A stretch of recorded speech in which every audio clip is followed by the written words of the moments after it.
ठीक है। चल introduction to general organic chemistry बात कर रहे थे, मैं बता देता हूँ। Introduction to general organic chemistry में आपको आ जाएंगे। एक्चुअली क्या है, ध्यान से देखें, जब आप केमिस्ट्री की बात करते हैं, पूरी केमिस्ट्री आपकी है मोटे तौर पे 3 पार्ट में डिवाइड की जाती है। और जिन 3 पार्ट में आप केमिस्ट्री को डिवाइड करते हैं, उनमें से एक पार्ट आपकी कहलाता है फिजिकल केमिस्ट्री।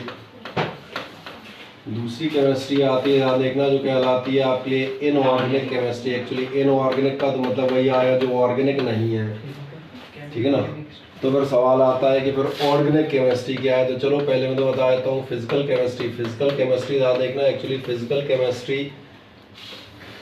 केमिस्ट्री का वो पार्ट है जो फिजिक्स के तमाम सारे प्रिंसिपल्स से चलता है। Actually these are the discoveries, models prescribed by और द रूल्स और laws prescribed by different physicists. जैसे मैं आपको एक बहुत सिंपल सा एग्जांपल बता देता हूँ। क्या आपने थॉमसन, रदरफोर्ड, नील्स बोर और इनके नाम सुने हैं? और अगर आप पिछले एक आध टॉपिक पे हमसे चर्चा करते रहे हो तो आपने पॉलीज, ऑफबॉ, ये नाम भी सुने होते हैं। ये सारे जो है बता दें, ये केमिस्ट नहीं थे, फिजिसिस्ट थे। और इसीलिए जो है एटॉमिक स्ट्रक्चर है, इलेक्ट्रॉन की डिस्कवरी है, the credit goes to physics. तो इसीलिए जो आप हमने कहा जितने भी लॉज पढ़ रहे थे, फॉर एग्जांपल आपको याद होगा एक टर्म पे मैंने SPDF, ऑर्बिटल्स, शेल्स, सब शेल्स, एनर्जी लेवल्स, फिर कोई भी एटम जो है उस पर हम कहते हैं एनर्जी या फोटॉन्स का आना, उसके इलेक्ट्रॉन का ऊपर वाली स्टेट्स एनर्जी लेवल से आने, अपर एनर्जी लेवल्स में एक्साइटेशन या किसी इलेक्ट्रॉन का एनर्जी रिलीज करके लाइट यानी इलेक्ट्रोमैग्नेटिक वेव्स रेडिएट करके वापस नीचे लोअर एनर्जी स्टेट या उसको ग्राउंड स्टेट भी कहते हैं। जैसे अपने मकान में ग्राउंड फ्लोर है, फिर इसके ऊपर अपनी फर्स्ट सेकंड फ्लोर होती है। ऐसे जो आपका एटम है उसमें सबसे इनर मोस्ट जो ऑर्बिट है, पहली ऑर्बिट है, उसको क्या कहा जाता है? Ground state. और उसके ऊपर की जो है वो कहलाती हैं एक्साइटेड स्टेट्स। मैंने कहा ऊपर जाना या नीचे आना एनर्जी लेकर या देकर, और एनर्जी जब भी लेते या देते हैं तो फोटोन यानी कि इलेक्ट्रोमैग्नेटिक रेडिएशंस या वेव्स के फॉर्म में है।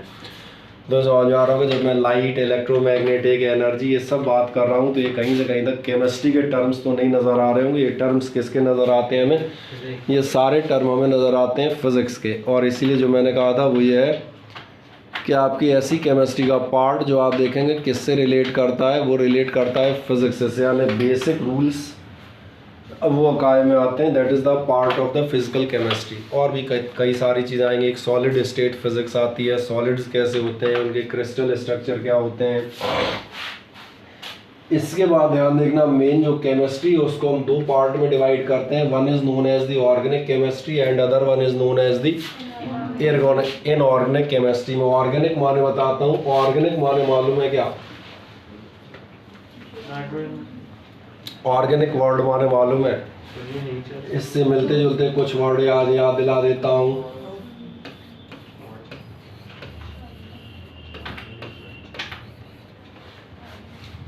और मार्केट में जब आप जाते हैं तो आपने ध्यान नहीं दिया है, जो महंगे प्रोडक्ट होते हैं, जो महंगे प्रोडक्ट होंगे, जैसे आपसे बताया जाएगा, मान चले आप कहीं भी कोई चीज़ खरीदे, बताएगा ये ऑर्गेनिक टी है, दीज आर द ऑर्गेनिक, हाँ natural.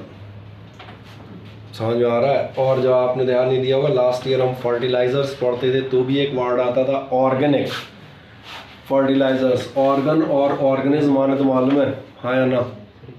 Organ and organism.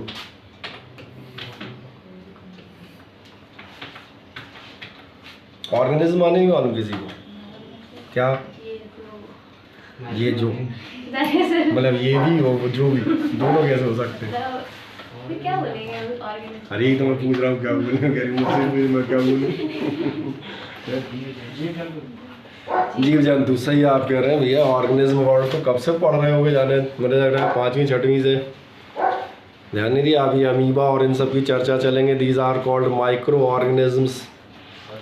Organs तो कब से पढ़ रहे हो? ऑर्गन माने आपके बॉडी के ऑर्गन्स होते हैं। ऑर्गन ट्रांसप्लांट, ऑर्गन डोनेशन, कितनी बार अपने वर्ड पढ़ते जाते हैं। तो आपने ध्यान नहीं दिया, ऑर्गन वर्ड जो है, ऑर्गेनिज्म वर्ड जो है, ये जीवितों से संबंधित है। और इसलिए जो ऑर्गेनिक केमिस्ट्री है वो आपने ध्यान दिया होगा वो किससे संबंधित होती है? जीवितों से। और एक मज़ेदार बात आता हूँ, जो आपके जितने भी कार्बन कंपाउंड्स हैं वो सारे कार्बन कंपाउंड्स आप देखेंगे, वो कार्बन कंपाउंड्स सारे के सारे आपके लिए कहलाते हैं ऑर्गेनिक कंपाउंड्स।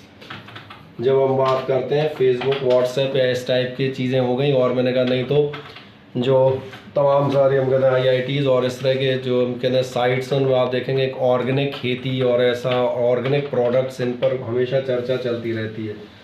तो मैंने कहा जो ऑर्गेनिक कंपाउंड की बात करोगे, ऑर्गेनिक कंपाउंड में पहली बात बताता हूँ, ऑर्गेनिक कंपाउंड कौन से कहलाते हैं? Carbon compound. कार्बन कंपाउंड्स का ही दूसरा नाम मैंने क्या कहा? Organic compound. ऑर्गेनिक का मतलब ये जीवन से जुड़े हुए हैं। जीवन से इसलिए जुड़े हुए हैं क्योंकि हमारी बॉडी जो है, और हमारी से मतलब हमारी नहीं, चाहे आप प्लांट्स ले लें चाहे आप अदर एनिमल्स ले लें, इस बॉडी में जितने भी कंपाउंड पाए जाते हैं या जिनसे भी मेनली बनी हैं, वो ज़्यादातर कौन से कंपाउंड होते हैं? These are carbon compounds. एक बहुत छोटा सा प्रश्न मुझे बताएं, 6वीं 7वीं के स्तर तक का है, बाद में 10th में भी आया है। क्या बता सकते हैं अपनी बॉडी को भैया कौन कौन से न्यूट्रिएंट्स की ज़रूरत होती है? ऐसे कौन सी चीज़ें हैं जिनकी हमारी बॉडी को सबसे ज़्यादा ज़रूरत होती है? सही कह रहे हैं आप। पहला कह रहे हैं प्रोटीन, दूसरा नाम तो और शानदार है कार्बोहाइड्रेट। कार्बोहाइड्रेट तो वैसे ही समझ में आ रहा होगा, C6H12 समझ में आ रहा है। It is a compound of carbon. सारी प्रोटीन्स कार्बन ऑर्गेनिक कंपाउंड होती हैं, और विटामिन्स और फैट, ये सब आपका ध्यान जाएगा, सब क्या है? कार्बन कंपाउंड है, इसलिए ये कहलाते हैं ऑर्गेनिक कंपाउंड्स, पहली चीज़। और इनसे रिलेटेड जो है केमिस्ट्री, वो किस नाम से आनी जाती है? That is known as the organic chemistry. क्या ये पहली मेरी बात समझ में आई? बढ़िया। अब जब ये समझ में आता है तो दूसरी एक बात और आती है। जब भी आप देखेंगे एक बहुत मज़ेदार बात समझ में आती है, अर्थ की जो क्रस्ट है वो आपको मालूम था सबसे ज़्यादा आपको ऑक्सीजन मिलती है, सिलिका मिलते हैं, मेटल्स में आपको एल्यूमिनियम मिलता है। लेकिन जब आप कंपाउंड्स की चर्चा करेंगे तो एक इंटरेस्टिंग बात है, सबसे ज़्यादा कंपाउंड्स किसके पाए जाते हैं? ये पाए जाते हैं कार्बन के। बाकी सबके कंपाउंड्स एक तरफ, इसीलिए मैंने कहा अकेला कार्बन की केमिस्ट्री कहलाती है ऑर्गेनिक केमिस्ट्री, और बाकी सारे जितने 126 एलिमेंट्स हैं उन सब की केमिस्ट्री कहलाती है इनऑर्गेनिक केमिस्ट्री। और अकेला कार्बन इन सब पे भारी पड़ता है, बिकॉज आपने जितने भी कंपाउंड ढूंढे हैं, बाकी सब के अगर आपने 3 लाख कंपाउंड ढूंढे हैं तो उसके 30 मिलियन से ऊपर कंपाउंड हैं। तो फिर एक सवाल आता है, कार्बन के इतने सारे कंपाउंड कैसे बन गए कि हर जगह आपको कार्बन के ही कंपाउंड नज़र क्यों आते हैं? तो कार्बन के कंपाउंड नज़र आने का ये ध्यान देखना, ये कहलाता है वर्सेटाइल नेचर ऑफ कार्बन। और वर्सेटाइल नेचर ऑफ कार्बन में मैं आपको 3 चीज़ें बताता हूँ, ध्यान देखना। सबसे पहली बात, कार्बन आपके सबसे ज़्यादा कंपाउंड्स बनाता है क्योंकि कार्बन के सबसे ज़्यादा हाथ होते हैं। और क्या आपको याद आता है, कार्बन के जब हाथ कह रहा हूँ सबसे ज़्यादा होते हैं, तो मैं किस बारे में बात कर रहा हूँ? लास्ट इलेक्ट्रॉन यानी वैलेंसी। वैलेंसी आपको ध्यान होगा, यही डेफिनेशन दी जाती थी, कंबाइनिंग हैंड्स। तो सबसे ज़्यादा नंबर ऑफ हैंड्स है, और कितने हैंड्स हैं आपको मालूम है? नंबर ऑफ हैंड्स जो मैं कह रहा था वो आपके हैं 4। बिल्कुल सही कह रहे हैं। तो अभी मैं हैंड्स ही लिख रहा हूँ, ठीक है, मैं वैलेंसी नहीं लिख रहा। 4 हाथ हैं कार्बन के, बाकी किसी से भी कंपैरिजन कर लो, सबके हाथ कितने निकलेंगे? 1, 2 या 3। Carbon has the highest valency. Carbon से बना होता है, नीचे कार्बन सिलिकॉन ग्रुप भी हो सकता है, ठीक है ना। हम अभी डिस्कस किसके बारे में कर रहे हैं? उसके सबसे अपर एलिमेंट कार्बन के बारे में। तो क्या ये नज़र आता है? हाईएस्ट वैलेंसी है। सवाल आएगा इसकी वैलेंसी हाईएस्ट 4 क्यों है? तो ये भी आपको मालूम है क्योंकि इसका एटॉमिक नंबर 6C12 होता है। जब भी आप देखेंगे इसकी फर्स्ट ऑर्बिट में आपके 2 होंगे, और इस ऑर्बिट में आपके कितने हो जाएंगे? इस ऑर्बिट में हो जाएंगे आपके 4। तो इसलिए सबसे ज़्यादा वैलेंसी है, सबसे ज़्यादा कंबाइनिंग हैंड है, इसलिए सबसे ज़्यादा माल यही बटोरेगा। That means more number of reactions are possible, इसलिए ज़्यादा कंपाउंड बनेंगे। अब इसके बाद कहा जाता है करेला और नीम चढ़ा, अगर आप ख़राब अर्थ में लें। और हिंदी में कहावत आती है सोने पे सुहागा। अब ये मुझे पता नहीं आपने हिंदी कितनी अच्छी पढ़ी है, क्योंकि इन कहावतों को इंग्लिश में लूँगा तो आपको वैसी समझ में नहीं आएगी, है ना। दोनों में से हम कहते हैं चाहे जो ले लें। क्या आपको ऐसा ध्यान है, ये जो कार्बन है जो हाईएस्ट 4 वैलेंसी है, इसकी वजह से इलेक्ट्रोवैलेंट बॉन्ड नहीं बनाता, इसकी वजह से ये बना रहा होता है कोवैलेंट बॉन्ड। और पहली बात तो दिख रहा था 4 वैलेंसी सबसे ज़्यादा रिएक्ट कर सकता है, एक इधर से एक इधर, एक इधर, एक इधर और एक इधर। 4 दिशाएं तो वैसे ही खुल जाती हैं। ऊपर से मैंने कहा कोवेलेंट बॉन्ड बनाएगा। कोवेलेंट बॉन्ड में एक और मज़ेदार बात आती है, कोवेलेंट में इसकी मर्जी है चाहे सिंगल बॉन्ड बनाए। सिंगल बॉन्ड याद है, partnership of one pair of electrons. चाहे तो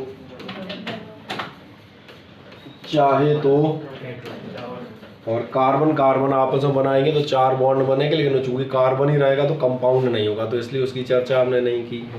ठीक, और एक मज़ेदार बात नज़र आती है, ध्यान देखना, कार्बन में एक बहुत महान बात होती है जो कहलाती है कैटिनेशन। अब आप कहेंगे कैटिनेशन क्या होता है? कैटिनेशन होती है चेन फॉर्मिंग। और बहुत ध्यान से मुझे सुनते चलना है, सबसे इंपॉर्टेंट चीज़ें डिस्कस कर रहा हूँ। कैटिनेशन, चेन फॉर्मिंग और डबल बॉन्ड, सिंगल बॉन्ड क्या होते हैं, बहुत ध्यान से देखें। मैं आपको केवल 2 चीज़ें लेता हूँ, सिर्फ और सिर्फ 2 एलिमेंट, ओनली 2 एलिमेंट्स, और मैं एलिमेंट चुनूंगा एक कार्बन और एक हाइड्रोजन। मेरी बात समझ में आ रही है? क्या आप मुझे बता सकते हैं Na और Cl से कितने कंपाउंड बन सकते हैं? केवल एक, NaCl, sodium chloride, that's all. किसी और में शंका हो जाए, बदल लेता हूँ, मैग्नीशियम और ऑक्सीजन से कितने कंपाउंड पॉसिबल हैं? ओनली 1, मैग्नीशियम ऑक्साइड, MgO, खत्म। ना MgO2, ना Mg2O2, ना Mg2O, ना Mg4 और O6, कुछ नहीं बनेगा। 1 and only 1 MgO, that's all।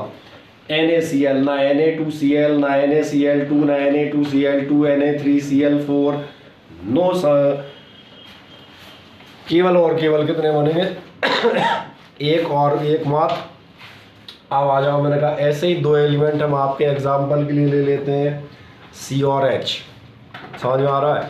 आओ C और H पे जाते हैं, दोनों चीज़ें समझ में आएंगी। पहली बात, मल्टीपल बॉन्डिंग, सिंगल, डबल और ट्रिपल। सबसे पहला कंपाउंड बनाते हैं, सस्ता, सुंदर और टिकाऊ। कार्बन के आपको मालूम है, ये इस लाइन का मीनिंग अब आप समझते हैं, सिंगल बॉन्ड यानी कि 4 का पेयर, और 4 का पेयर मतलब समझ में आ रहा होगा, एक इलेक्ट्रॉन इसका, एक पड़ोसी का। पड़ोसी अभी हम बना देंगे, कोई चिंता नहीं, हाइड्रोजन है, आपको मालूम ही है। ठीक है, और सुविधापूर्ण है इसलिए हम एक काम कर देते हैं, इसके इलेक्ट्रॉन्स को हम कर देते हैं, मान चले इस कलर में। ये कार्बन के हो गए, पीला वाला किसका हो गया? हाइड्रोजन का। ठीक,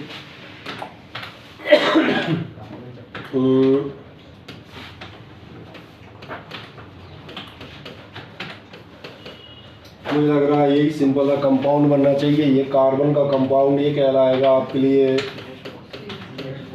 CH4। क्या कोई दूसरा कंपाउंड बन सकता है? बिल्कुल बिल्कुल बन सकता है, क्यों नहीं बन सकता? अभी हाल बनाएंगे। एक कार्बन ऐसा भी बना सकता है, देखें ध्यान से,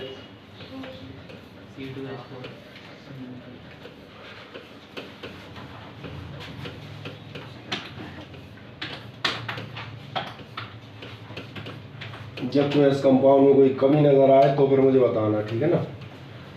इसमें ये दोनों कार्बन के हैं, ये दोनों कार्बन के हैं, बाकी 2 कार्बन के ये रहे इधर और इसके दोनों रहे इधर। ध्यान देंगे, कार्बन के पास कितने इलेक्ट्रॉन थे? 4।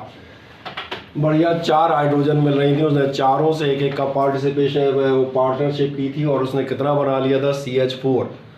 क्या है, मेरी बात क्लियर हो जाती है? अभी मान चले हाइड्रोजन कम मिल रही है, नहीं मिली उतनी, अब क्या करें? कार्बन ने क्या किया, ध्यान देखना, 2 हाइड्रोजन के साथ पेयर, चल पहले हाइड्रोजन वाला और बना दूं। हाइड्रोजन वाला बनाओगे तो ये हाइड्रोजन का इलेक्ट्रॉन नज़र आने लगा होगा। ठीक, हाइड्रोजन सेटिस्फाई उड़ गई, कार्बन का आधा कार्यक्रम बन गया, आधा बचा रह गया। बोले अपन आपस में भी तो बॉन्ड बना सकते हैं, दिक्कत क्या है? अब की बार जो आपका कंपाउंड बनाया, ध्यान देखें, इसका फॉर्मूला बदल दिया अपन ने। इसका फॉर्मूला अपन ने क्या कर दिया है? C2H4। अच्छा, जब सिंगल बॉन्ड बन गया, डबल बॉन्ड बन गया, तो मन में नज़र आ रहा होगा शायद ट्रिपल बॉन्ड भी बन जाएगा, और बन जाएगा नहीं, बन ही जाता है। एक तीसरे नंबर पे हम जाएंगे तो आपका होगा C। 3 इलेक्ट्रॉन्स की पार्ट जो पेयरिंग है, या आप कहते हैं पार्टनरशिप है, वो कार्बन खुद से ही कर लेगा। देखो ध्यान से, इनके 6 तो हो गए, अब 1 बच रहा है। 3 इसके इस्तेमाल हो गए, 3 उसके इस्तेमाल हो गए, कोई समस्या नहीं है। जो 3 इस्तेमाल हो गए उनके अगेंस्ट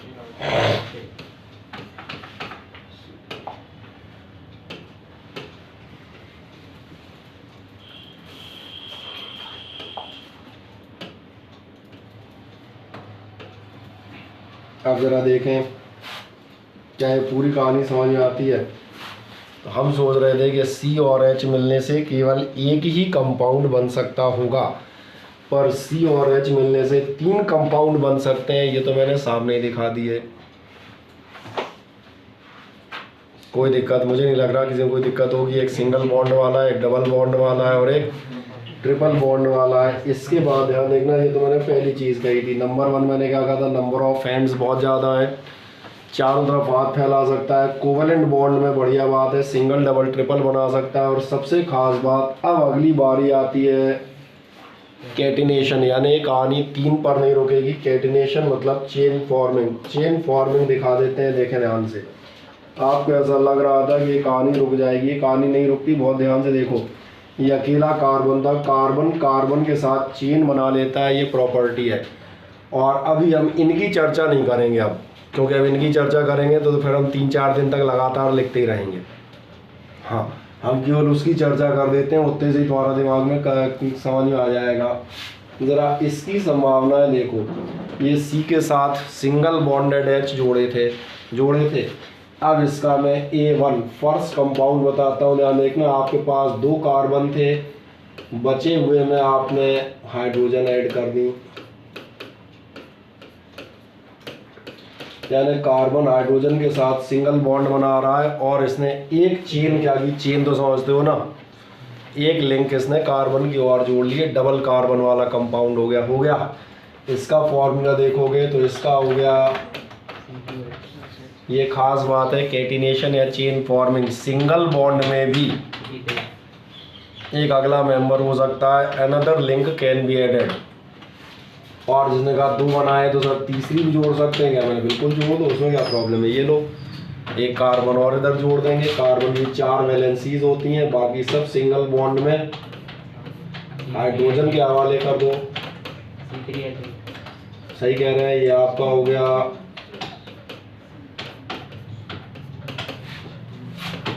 C3H8। अब तो समझ में आ रहा है। ऐसे में एग्जैक्ट 1,11,121 कंपाउंड लिख सकता हूँ। अब तो कम बता रहा हूँ भाई, अब भी नहीं समझ आया कैसे। अरे 3 हो गए, 4 हो जाएंगे, 5 हो जाएंगे, 6 हो जाएंगे, लिंक ही तो जोड़नी है। अगर अपने पास पर्याप्त कार्बन है तो बनता जाएगा, कहीं सफिशिएंट कार्बन होंगे, एटम टू एटम कंटिन्यूट होते जाएंगे। 1 लाख तक की किससे आगे? नहीं, बिल्कुल, हमने तो एक संख्या बोली तो ध्यान नहीं दिया। 1,11,121 ये शुभ संख्या मानी जाती है। सही कहा ना, ये शुभ संख्या थी, इसलिए इसका इस्तेमाल किया। ऐसे मैं इतने लिख सकता हूँ, तो समझ आ रहा होगा। ऐसे डबल वाले लिखे जा सकते हैं, ऐसे ट्रिपल वाले लिखे जा सकते हैं। चेन फॉर्मेशन 2n +2 नहीं, 2n + 2 की चर्चा बाद में करेंगे जब हम होमोलॉगस सीरीज पे आएंगे। अभी हम इस बात पर रहेंगे क्या हम कार्बन कंपाउंड तमाम तरह से बना सकते हैं या नहीं, सिंगल डबल और ट्रिपल बॉन्ड्स का यूज़ करते हुए। सही है, फिर हम सीरीज़ बताएंगे कि ये पूरी सीरीज़ फॉर्म कर रहा है। ऐसे इसकी एक सीरीज़ बनेगी, ऐसे इसकी एक सीरीज़ हो तो 1 2 3 समझ में आ रहा होगा, ठीक है ना। उन सीरीज़ का नाम रखना ही बताएंगे, कोई दिक्कत नहीं, वो आगे के डिटेल होंगे। अभी तो पहले ये समझ में आ जाए why the carbon, simple carbon जो मैंने कहा था more than 30 million compound form कर रहा है। तो इतने कहाँ से हो गए भाई? कार्बन तो वैसे ही रिएक्टिव नहीं होता, सोडियम कर रहा होता तो एक बार शक की गुंजाइश में आता, अच्छा सबसे कर लेता है, इसीलिए ऑक्सीजन शक के दायरे में थी, सबसे रिएक्ट कर जाती है। इसके कंपाउंड ज़्यादा होने चाहिए थे। मैंने कहा कार्बन के कंपाउंड इनसे लाखों लाखों ज़्यादा होते हैं, और लाखों लाखों टाइम्स। अगर इनके 10 हैं तो उसके 10 लाख हो गए। ये इतना अंतर है। और इतना अंतर क्यों है? पहला 4 हाथ, ग्रेटेस्ट वैलेंसी, देन उस वैलेंसी में भी संभावनाएं सिंगल डबल ट्रिपल बॉन्ड हो, और वैलेंसी में भी जो आप बॉन्ड बना रहे हैं उनमें फॉर्मेशन ऑफ चेन। अब चेन फॉर्मेशन में भी दो घपले, क्या ये समझ में आता है? दूसरी चीज़ चेन फॉर्मेशन, हाँ या ना? अब चेन फॉर्मेशन जब आप करते हैं तो एक और मज़ेदार बात बताते हैं। चेन फॉर्मेशन जब आप करेंगे तो चेन फॉर्मेशन भी दो टाइप की होती हैं। पहली होती है ओपन चेन और दूसरी हो जाती है, समझ में आएगा। ऑर्गेनिक केमिस्ट्री आगे जाके क्यों आदमी बड़बड़ा जाता है, बोले क्या है, बोले मैं समझ में आना बंद हो गया, यानी बंद ही आ रहा है बोले। तब ये आगे 11th में मिलेगी अलग से, 11th और 12th में। मैंने कहा ओपन चेन और क्लोज चेन। इसका मतलब क्या है, ओपन चेन और क्लोज चेन का सिंपल मीनिंग दिखाते हैं। ओपन चेन मतलब समझ में आ रहा होगा, ओपन चेन तो समझ में आती होगी, खुला हुआ धागा। अच्छा, क्लोज चेन का मतलब समझ में आ रहा है, ये जो चेन है इसके दोनों धागे आपस में मोड़ दें, जैसे इसको देखें।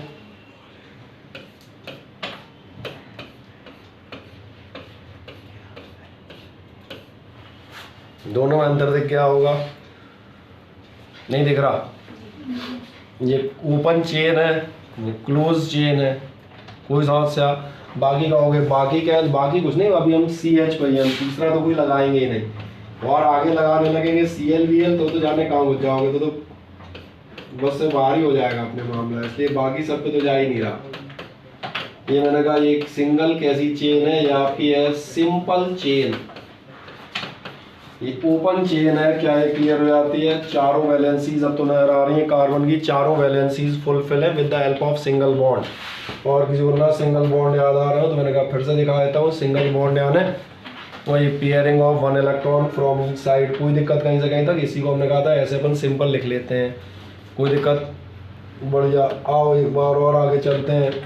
ये सिंपल चेन थी, तो सिंपल चेन होती है तो फिर ओपन चेन में भी दो हो जाएंगे, एक होगी सिंपल या स्ट्रेट और दूसरी होगी ब्रांच्ड।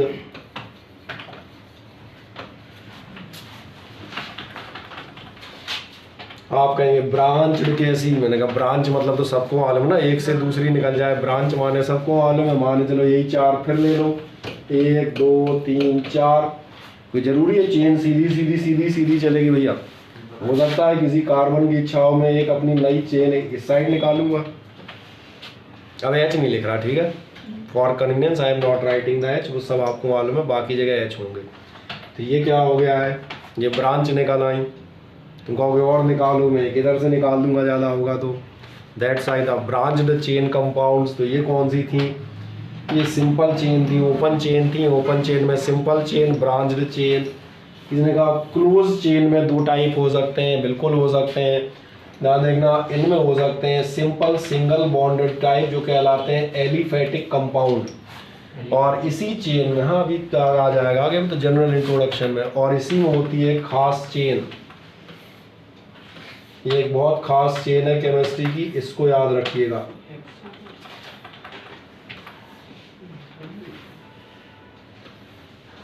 ठीक है, चलो इसके C मैंने बाहर लिख दिया ताकि आपको दिखे, ठीक है ना।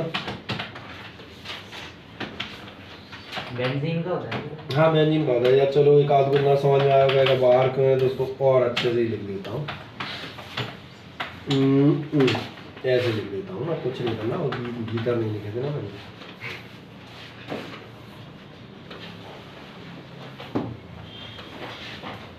हाँ एक आध कहता बाहर क्यों लिख रहे हो, अंदर लिख लो, मुझे दिख गए। अब इसके बाद क्या होगा, एक सिंगल, एक डबल, एक सिंगल, एक डबल, एक सिंगल और एक डबल। अब आपको बाकी क्या होगा, बाकी कुछ नहीं। देखो ध्यान से, इस कार्बन की 3 वैलेंसी भरी हुई हैं, चौथे में होता है इसमें भी चौथे में होता है H, इसमें भी होता है H, इसमें भी हो जाएगा H, इसमें भी हो जाएगा H, और इसमें भी हो जाएगा H, यानी ये टोटल चेन हो जाती है C6H6। और अब ध्यान देखना, अगला नंबर मालूम है काय का आएगा। हो सकता है ये क्लोरीन से रिएक्शन करे, और हो सकता है क्लोरीन से रिएक्शन करे तो क्लोरीन डिस्प्लेसमेंट करेगी, और डिस्प्लेसमेंट करेगी तो ये एक नया कंपाउंड बन जाएगा। हो सकता है ऑक्सीजन से रिएक्ट करे, हो सकता है नाइट्रोजन से रिएक्ट करे, इसलिए अभी डेरिवेटिव तो मैंने आगे लिए ही नहीं है, अभी मैं उनकी चर्चा ही नहीं कर रहा कि बाद में आप रिप्लेसमेंट किन किन से कर सकते हैं। अभी तो हम सिंपल पे हैं कि आप क्या कर रहे हैं, सिर्फ और सिर्फ मैंने कहा था मैं 2 ही एलिमेंट पकड़ूंगा, सी और एच, और उनसे आप देखेंगे ये जो कंपाउंड है इसका नाम है, ये बेंजीन रिंग कहलाती है। ये बेंजीन होता है, ये बेंजीन रिंग कहलाती है, क्योंकि इससे आप देखेंगे रिप्लेसमेंट करके तमाम सारे अदर कंपाउंड्स उसी के डिस्प्लेस्ड वाले तैयार किए जाते हैं। और एक कंपाउंड याद रखिएगा, ये कंपाउंड कहलाते हैं एरोमेटिक कंपाउंड्स। और जब एरोमेटिक कंपाउंड्स कहलाते हैं तो क्या आप में से कोई विद्वान व्यक्ति, वैसे तो है नहीं फिर भी कोशिश करेंगे, एरोमा का मतलब बताएगा? अंग्रेजी शब्द एरोमा, खुशबू। क्योंकि जितने बेंजीन रिंग और इससे रिलेटेड कंपाउंड है, अब तुम्हें समझ में आ गया होगा एरोमेटिक कंपाउंड क्यों कहलाते हैं, because these have the characteristic smells. अब खुशबू मैं नहीं कह सकता, खुशबू कई लोगों को पसंद होती है, कई को नहीं पसंद होती, तो ये तो अपना अपना हो देखो। क्योंकि अगर खुशबू हर आदमी को पसंद होती तो जो हम कहते हैं परफ्यूम वाली कंपनियां हैं उन्हें इतने फ्लेवर नहीं निकालने पड़ते। इतने फ्लेवर निकालने का मतलब ही अलग अलग आदमी को ये नहीं, तो मतलब पसंद होना एक अलग मटेरियल है, एरोमा होना मेरे हिसाब से केमिस्ट्री है। पसंद नापसंद अपना सब्जेक्ट है, सबकी कहीं ना कहीं कोई एक पर्टिकुलर एरोमा होती है, and that's why these are called the aromatic compounds. तो क्या आप समझ में आता है हमने कहाँ से चालू किया था? मैं यहाँ से चालू किया था, मैं एक बार फिर बता देता हूँ। मैंने इस प्रश्न से चालू किया था जो आप कह रहे थे कि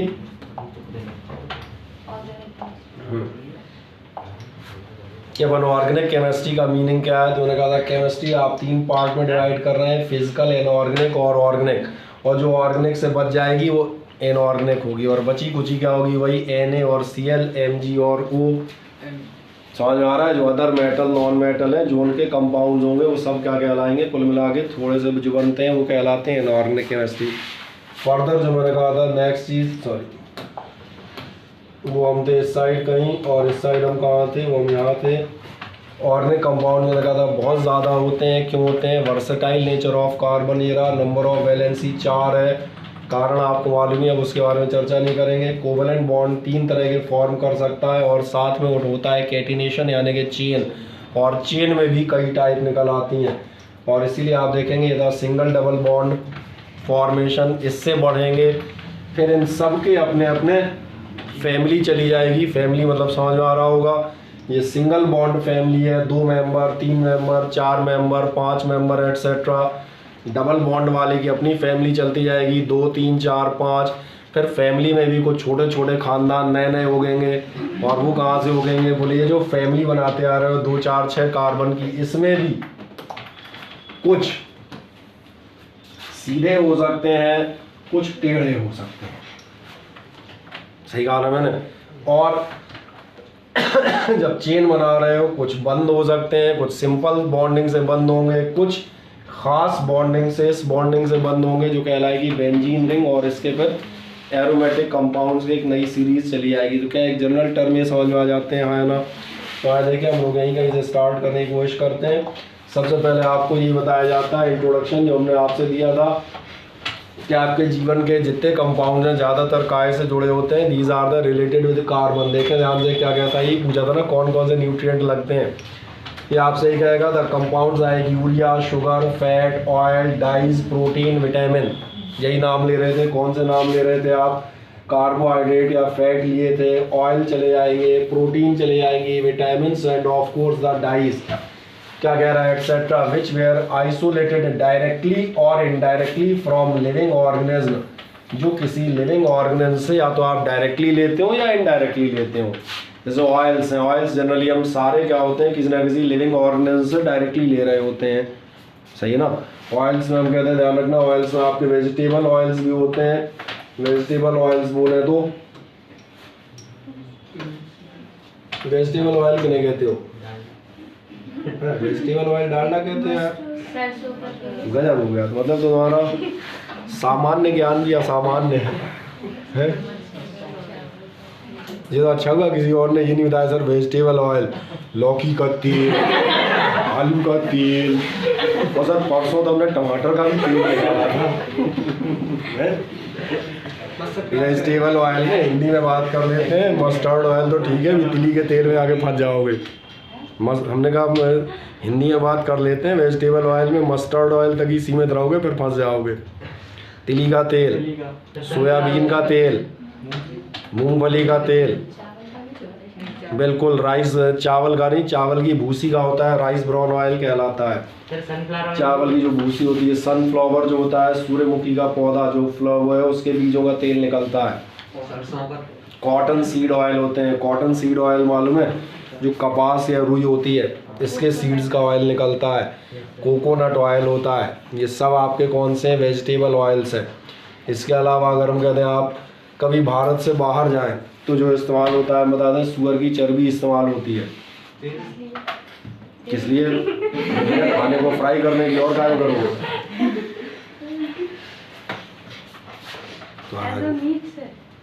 नहीं, एज ए मीट नहीं, चर्बी, फैट। एनिमल फैट कहलाता है। सर क्या खाली छोड़ दे? समझे नहीं? कैसे छोड़ दोगे? या तो आपको वेज में जाना पड़ेगा, बोले भैया हम वेज खाते हैं। अभी तुम साउथ ही चले जाओ, कभी गए हो? मैं बताता हूँ, आप आसाम चले जाए, आप ये केरला साइड चले जाए, what will you get in the food? चावल, फिश और ऐसी चीज़ें मिलेंगी, मीट मटन मैक्सिमम। ये नहीं कह रहे कि आपको नहीं मिलेगा। रोटियाँ आपको ढूंढनी पड़ेंगी, रोटी में तो तुम ढूंढने की आवाज़ हो जाओगे। ये है कुछ रात में वेजिटेबल्स भी मिल जाएंगे, बट गुजरात पूरा वेजिटेरियन है तो डिपेंड करता है ना। इसलिए कहा जो आप विदेशों में जाएंगे तो ये फैक्ट है कि जो अपन वेजिटेबल ऑयल यूज़ करते हैं, instead of that we are using the vegetable fats and they use the animal fat. Animal fat में गाय की चर्बी हो सकती है, सुअर की चर्बी हो सकती है, जनरली मोटे तौर पे नहीं, 2-3 की इस्तेमाल होती हैं। और इसमें आप ये नहीं कहना कि हम गाय नहीं खाते, बहुत सारे लोग खाते हैं। जैसे बीफ का सुना होगा, बीफ का जो है एक बड़ा, आप कहते हैं, एक्सपोर्टर इंडिया माना जाता है, और इंडियंस बीफ नहीं खाते सही, लेकिन बहुत सारे खाते ही नहीं। तो डिपेंड करता है अपनी फूड हैबिट्स हैं, वो सही गलत पे हम नहीं जा रहे, केवल साइंस में सीमित है। तो मैंने कहा वहाँ क्या है, एनिमल फैट भी आप इस्तेमाल करते हो। सारी फैट आप देखें क्या है, सारी फैट ऑर्गेनिक कंपाउंड होंगे। सर जो साबुन होता है उसमें एनिमल फैट होता है? जी सर साबुन में भी एनिमल फैट होता है? साबुन में एनिमल फैट अगर होगा तो उस पर लिखा होता है, रेड मार्क रहता है। रेड मार्क रहते हैं। अपने यहाँ जो इंडिया में खासियत है, ग्रीन और रेड मार्क रहते हैं। खाने की किसी भी चीज़ में हम कहते हैं नॉनवेज होंगे तो उस पर रेड और ग्रीन मार्क बिल्कुल साफ बने रहते हैं। और एक मैं मज़ेदार बात बताता हूँ, मुझे नाम याद नहीं आ रहा यार, वो पैकेट काय का आता है, ये बच्चों के उसका रहता है, कुरकुरे टाइप की चीज़ होती है, क्या होती है? सर ब्रिटानिया केक में भी रेड एंड ग्रीन मार्क लगे रहते हैं। एग और एगलेस होते हैं ना, तो उसमें ब्रिटानिया केक में भी हाँ रेड सही है, आप सही बोले। ब्रिटानिया की जो केक आती है, आप वही मैं सोच रहा था ना, काय पे मैंने देखे थे, उसको मैंने इसलिए कहा क्योंकि उसको 99% आदमी बिना रेड और ग्रीन डॉट देखे ही खाता है। हाँ, ब्रिटानिया केक आप देखना, केक आता है ब्रिटानिया का, बिल्कुल खाया है तुमने कभी? रेड और ग्रीन डॉट चेक किया उस पर लगा होता है?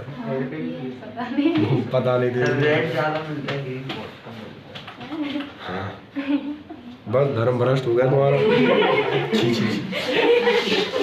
अब तो एक छोटी झाड़ू उठाओ, उसमें थोड़ा विम बार लगाओ, अंदर तक सफाई करो, इंटरनल सैनिटाइजेशन। मैंने 2-3 साल पहले कोई खाया था, 2020 से तो खाया ही अब तो क्या हुआ, खाया तो खाया, एक बार खाना पड़ा। चले ये समझ में आते हैं, such as animal and plants were called organic compound. इन सबको हम क्या कहते जाते हैं, सब आपके ऑर्गेनिक कंपाउंड है, जो कहीं ना कहीं कहने था ऑर्गेनिक माने सबसे पहले पूछा था, तुम कह रहे पता नहीं क्या। चलो, the branch of chemistry which deals with the study of these compounds is called, और इसलिए हमने कहा था जनरल डिस्कशन हम का कर रहे हैं, ऑर्गेनिक केमिस्ट्री का ही जनरल डिस्कशन हम करते हुए जा रहे हैं। और ऑर्गेनिक केमिस्ट्री में कुछ ऐसी चीज़ें भी बताता हुआ जाऊंगा जो कि आपको अगले साल लगती हैं एक्चुअली, इसलिए मैंने उसको जनरल ऑर्गेनिक केमिस्ट्री के नाम से रखा है। केवल उस पर सीमित नहीं हूँ, एग्जैक्ट और सिलेबस थोड़ा थोड़ा हम बाउंड्री से बाहर भी जाएंगे बीच में। खैर बताऊंगा नहीं कि देखो मैं जा रहा हूँ तो आदमी बाहर हो जा रहे हो, वो बीच में ही हो जाएगा। Okay, the compounds obtained for carbon are widely used in clothes, medicines, books. Books भैया किताबें पेड़ से बनती हैं, और पेड़ क्या है, ऑर्गेनिक मटेरियल है। सही है ना। फूड भी इससे बनते हैं, fertiliser, maximum fertiliser, compost, vermi compost, ऐसी सारी चीज़ें आप देखते हो, मैन्योर, फ्यूल सारे के सारे ऑर्गेनिक कंपाउंड हैं। तो लास्ट टाइम भी हम बात कर रहे थे जब सॉल्वेंट कह रहे थे, मैंने कहा था जैसे पेट्रोल है, ईथर है, ये कैसे सॉल्वेंट होते हैं, ऑर्गेनिक मतलब कार्बन कंपाउंड्स। ओके, सब आपके कैसे हैं, और जितने भी लिविंग स्ट्रक्चर हैं इसके अलावा सब कैसे हैं, सब कार्बन बेस्ड हैं। तो मुझे नहीं लगता इस यहाँ तक आपको कोई परेशानी होगी। ऑर्गेनिक केमिस्ट्री का मतलब बताया या आपको तो पता चल गया होगा। कौन कौन से इंपॉर्टेंट पॉइंट ज़रा देखें। The amount of carbon present in the earth's crust and in the atmosphere is quite much. Earth के एटमॉस्फेयर में और क्रस्ट में जो कार्बन है वो बस इतू सा थोड़ा भी ज़्यादा होता है। कितना परसेंट अभी आप देख जाएगा। The earth crust has only, थोड़ा और कम कर देते तो जीरो ही हो जाता। Carbon in the form of minerals like carbonate, hydrogen carbonate, coal और पेट्रोलियम के फॉर्म में, और एटमॉस्फेयर में बेचारा काय के फॉर्म में 0.03% ऑफ कार्बन डाइऑक्साइड, ये आपको मालूम है बस, और तो कुछ है नहीं। In spite of this small amount of carbon available, इतनी कम अवेलेबिलिटी ऑफ कार्बन के बावजूद, इन स्पाइट ऑफ, बावजूद, क्या कह रहा है, the importance of carbon seems to be immense. Carbon की जो इम्पोर्टेंस है वो बहुत ज़्यादा है, और बहुत ज़्यादा है। मैंने कहा आप जो बैठे हैं आप कार्बन के ही कंपाउंड हैं मोटे तौर पे कहा जाए, समझ आ रहा है। अब क्या कह रहा है, carbon forms a large number of compounds with hydrogen, ये भी मैं दिखा ही रहा था, नमूना मैंने दिखा दिया था। Which are known as the hydrocarbons, जो अभी हम बोर्ड पे पीछे डिस्कस कर रहे थे, सारे कंपाउंड क्या कहलाते थे, हाइड्रोकार्बन में। तो वैसे ही समझ में आ रहा होगा किसके कंपाउंड है, हाइड्रोजन प्लस कार्बन के। ओके, देन आपसे कहता है in addition to hydrogen carbon compound में also contain some other elements, oxygen, halogen, nitrogen, phosphorus, sulphur etcetera. यहीं पर मैंने अपनी बात रोकी थी, याद है, मैंने कहा था अब इसमें अगर रिप्लेसमेंट होने लगे, हाइड्रोजन हट के क्लोरीन आ जाए या नाइट्रोजन आ जाए तो और परिवार वृद्धि होती चली जाएगी। तो मैंने कहा अभी इतने में नहीं घुस रहे, अभी अपन एक जनरल आइडिया दे रहे हैं कि होते बहुत है। फिर क्या कह रहा है, the number of carbon compounds is more than 3 million which is much larger than the compounds formed by all other elements put together. बाकी सारे एलिमेंट्स को एक साथ रख दो और अकेले कार्बन को देखो तो उसके कंपाउंड उसके कंपैरिजन में बहुत ज़्यादा होते हैं, कहीं ना कहीं बहुत हैवी हैं। इसका रीज़न क्या है, इसका रीज़न आपको ने रफली बता दिया है। आइए हम देखते हैं। इसका सबसे पहला रीज़न है बॉन्डिंग इन कार्बन कंपाउंड्स। कुछ पार्ट ऐसा है जो हमने लास्ट चैप्टर में इसमें पढ़ा दिया है, तो उसको मैं एक एक स्लाइड फुर्ती से निकालता चला जाऊंगा। भाई सिंगल डबल ट्रिपल बॉन्ड वो तो सबको मालूम है ना। ये क्या कह रहा है, carbon forms covalent bonds in its compounds with other atoms in each compound the valency of carbon is 4। ये चूंकि हम लास्ट चैप्टर में डिस्कस कर चुके हैं तो इसको हम जल्दी जल्दी लेते जाएंगे। इसलिए कार्बन कैसा कहलाता है, टेट्रावैलेंट। टेट्रा माने तो मालूम है, मोनो मतलब सिंगल, डाई मतलब 2, ट्राई मतलब 3 और टेट्रा मतलब 4। बढ़िया। और 5 को पेंटा, पेंटागन, हेक्सागन। अब याद आ गए, ठीक है, ओके। अब आपसे कहता है why does a carbon atom form only covalent bond. भैया कार्बन कोवेलेंट ही क्यों बनाता है, इसका जवाब लास्ट चैप्टर में दिया था, 4 होते हैं। अब या तो इसे 4 लेने पड़ेंगे या 4 देने पड़ेंगे, दोनों काम नहीं होंगे, तो इसे क्या करना पड़ेगा, कोवेलेंसी शो करनी पड़ेगी, पार्टनरशिप। यही जवाब दिया जाएगा। The atomic number of carbon is 6। Atomic number carbon का कितना है, 6। और क्या है, and first shell contain just 2 electrons and the second shell या आउटर मोस्ट जो है, आउटर मोस्ट शेल में आपके पास कितने इलेक्ट्रॉन होंगे, 4।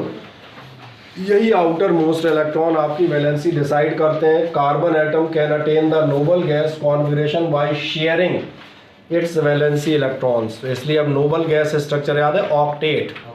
8 करने के लिए क्या होगा, बाय शेयरिंग ऑफ इलेक्ट्रॉन से आपका लेगा, और with atoms of other elements. तो क्या है, क्लियर था, हटा दूँ। देन इसके बाद आप जाएंगे, अब यहाँ से आता है कोवेलेंट बॉन्ड होता क्या है, इस चैप्टर में दोबारा दिया है तो इसको हम एक झटके में देख लेते हैं।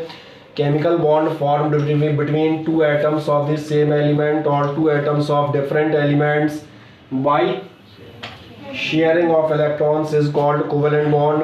कोवेलेंट बॉन्ड के लिए क्या कंडीशन है ध्यान देखना, कंबाइनिंग एटम में कितने होने चाहिए, 4 से 7 होने चाहिए, क्योंकि या तो मैंने कहा था कार्बन में फॉर्म होता है या नॉन मेटल में, और नॉन मेटल कौन होंगी, जिनके लास्ट में होंगे 5, 6 या 7। जैसे आप ध्यान होगा O2 बनाया था, N2 बनाया था, किसी में 5 थे किसी में 6 थे, बाकी कार्बन तो बनाएगा 4 वाला। ध्यान है सिंपल कहा जाए 4 से लेकर 7 तक इलेक्ट्रॉन होने चाहिए, 4, 5, 6, 7 अगर हैं तो इसमें कोवेलेंट बॉन्ड बनने की संभावनाएं बढ़ती है।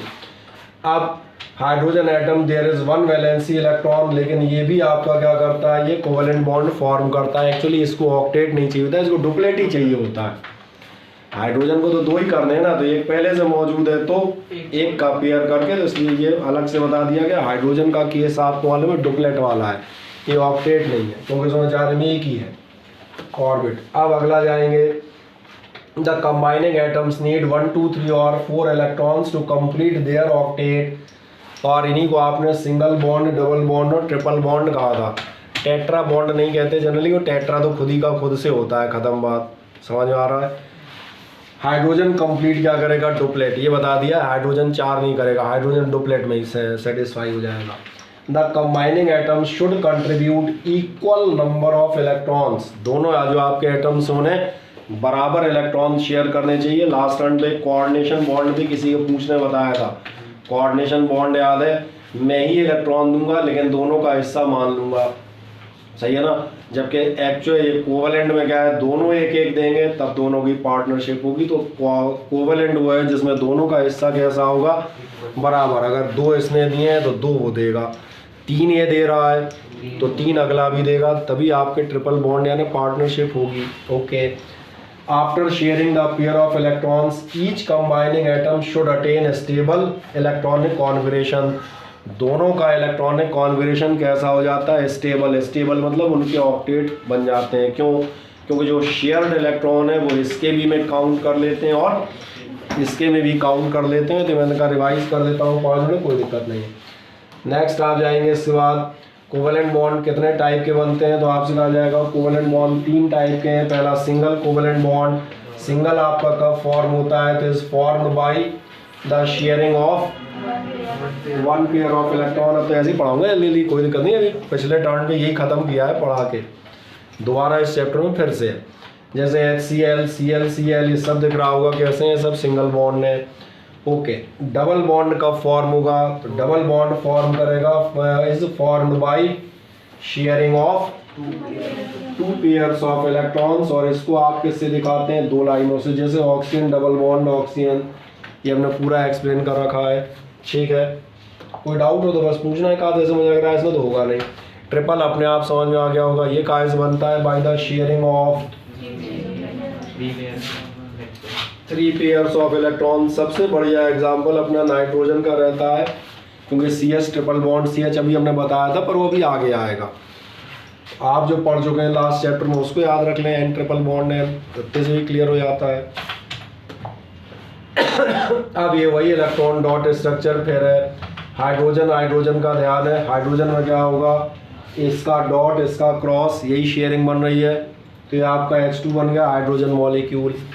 कोई दिक्कत तो नहीं, समझ में आ गया। ओके, एक नेक्स्ट आपको दिखा देते हैं, अगला कौन सा है आपका, ये लेविस नोटेशन है। Electron in the valency shell are represented by dots and cross, ये सब आप पढ़ चुके हैं।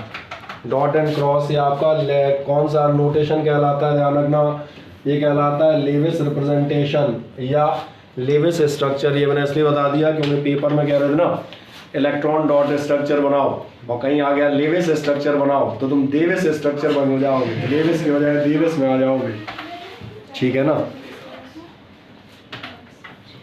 इलेक्ट्रॉन डॉट तो मालूम था, वो तो वैसे ही बना दिया था। इलेक्ट्रॉन डॉट वो कहलाता है, डॉट क्रॉस खेलते हैं अपन, एक के डॉट से दिखा दो, एक के क्रॉस से दिखा दो। हमारे में भी आया था लेकिन उसका आया था, अरे मुझे क्या पता क्या था, क्या पता नहीं क्या, मुझे याद है कर रही याद। चलो देख लें, किसी का तो हो गई, ठीक है ना। हमने जो बनाए थे, हमने इलेक्ट्रॉन डॉट इसलिए नहीं लिया था क्योंकि हमारे पास कलर थे अलग अलग, जैसे भी नहीं शुरुआत में बना रहे थे, तो हमने एक पीला और एक ऑरेंज कर दिया था, पर हमारे साथ सुविधा थी, हमें कलर मिल रहे थे तो हमने अलग अलग दिखा दिए। आप कैसे अलग अलग दिखाओगे? तो आप लिए क्या करते हैं, एक के क्रॉस से दिखाओ, दूसरे के डॉट से दिखाओ, लेविस नोटेशन कहलाता है। तो ये क्लियर हो जाता है। नहीं कोई पूछेगा आपने क्यों नहीं बनाया था, मैं कलर्स का इस्तेमाल करता हूँ ताकि आपको जल्दी दिख जाए एकदम से। ओके, और कुछ इसके बाद बढ़िया, ये तो आप पढ़ लेंगे। अब एक नेक्स्ट जाते हैं। इस बार जैसे आपका HCl का दिया है, HCl का अपन पहले ही बना चुके हैं। HCl हाइड्रोजन क्लोराइड का। HCl में क्या होगा, ये रहा आपका हाइड्रोजन का एक सिंपल सा छोटू सा इलेक्ट्रॉन, और तेरा मोटा इलेक्ट्रॉन कर लो इसको, ये लो, ये हाइड्रोजन वाले हो गए। ये क्लोरीन के आपके क्रॉस दिए हैं 7, अरे यार 2 3 5 6 7। अगली बार क्या होगा, अगली बार क्लोरीन के साथ छोड़ो, बस ये वाला बना देता हूँ, एक डॉट और एक क्रॉस। ये बता रहा हाइड्रोजन के 2 हो गए, एक अपना एक पराया, और क्लोरीन के 8 हो गए, 7 अपने और एक पराया, खत्म बात। चलें, तो ये तो क्लियर हो जाएंगे। तो ये तो पहले ही बना चुके हो मुझे लग रहा है। Formation of methane molecule, methane का बना लोगे, हाँ या ना? जैसे आपका कार्बन है, मैं दिखा देता हूँ, थोड़ा डल है, कोई दिक्कत नहीं। कार्बन का डॉट बनाया, क्रॉस बनाया, कार्बन के डॉट शूट हुए शायद, चलो देख लेंगे जो भी होंगे। ये कार्बन के 4 डॉट और हाइड्रोजन का मान लो क्रॉस, कुछ भी बना सकते हो, उसमें कोई फिक्स नहीं है किसके डॉट किसके क्रॉस। अब ये रहा कार्बन, कार्बन क्या करेगा, इधर एक डॉट एक क्रॉस, इधर एक डॉट एक क्रॉस, ऐसे ही दोनों जगह डॉट एंड क्रॉस। मैंने डॉट एंड क्रॉस की बजाय कैसे दिखाए थे, ये भी मैं आपको दिखा देता हूँ। मैंने ऐसे दिखाए थे, जो मैं आपसे कह रहा था कलर करके देख लें, वो यही था ना, मीथेन चेक कर लें। Orange yellow orange yellow orange yellow करके दिखा दिए, जल्दी दिख जाते हैं, जल्दी समझ में आ जाते हैं। ठीक, ये तो आप बना चुके हैं, तो मुझे लग रहा है इनमें आपको दिक्कत नहीं होगी। ओके, देन इसके बाद हम किस पर जाएंगे, ट्रिपल बॉन्ड भी वही है, नाइट्रोजन का यार वही फेमस एग्जाम्पल। नाइट्रोजन में कितने बॉन्ड बनेंगे आपके, 3, और 3 बॉन्ड कैसे बनेंगे, वैसे बनेंगे कि एक आपका यहाँ होगा डॉट, एक होगा डॉट, एक होगा क्रॉस, एक डॉट क्रॉस, एक डॉट क्रॉस, हो गए 3। डॉट क्रॉस मतलब समझ में आ रहा होगा, पहला पेयर, दूसरा पेयर, और जब यहाँ बनाना तो यहाँ ध्यान रखना, एक के रखना 5 डॉट, हो गया क्या, हो गए, और एक के रखना 5। बस ऐसे दिखा देते हैं ताकि दोनों अलग अलग दिखें। हम इस बोर्ड पे बनाएंगे तो एक लाल एक नीला, या एक हरा एक पीला, ऐसा बना देंगे, खत्म। गिनना तो वही है ना, और क्या करेंगे। अब characteristics properties of covalent compounds, बड़ी मज़ेदार बात है, ये भी हम पूरा पढ़ चुके हैं। कोवेलेंट बॉन्ड की क्या क्या प्रॉपर्टीज होती हैं समझ में आ रहा है। The covalent bond consist of molecules they do not have ions, काले पे काला नहीं चलता। सर, हाँ सर वीडियो ब्लर हो रहा है। वीडियो ब्लर हो रहा है, कौन सा वाला, ये मीटिंग का, इसका इलाज मेरे पास नहीं है यार।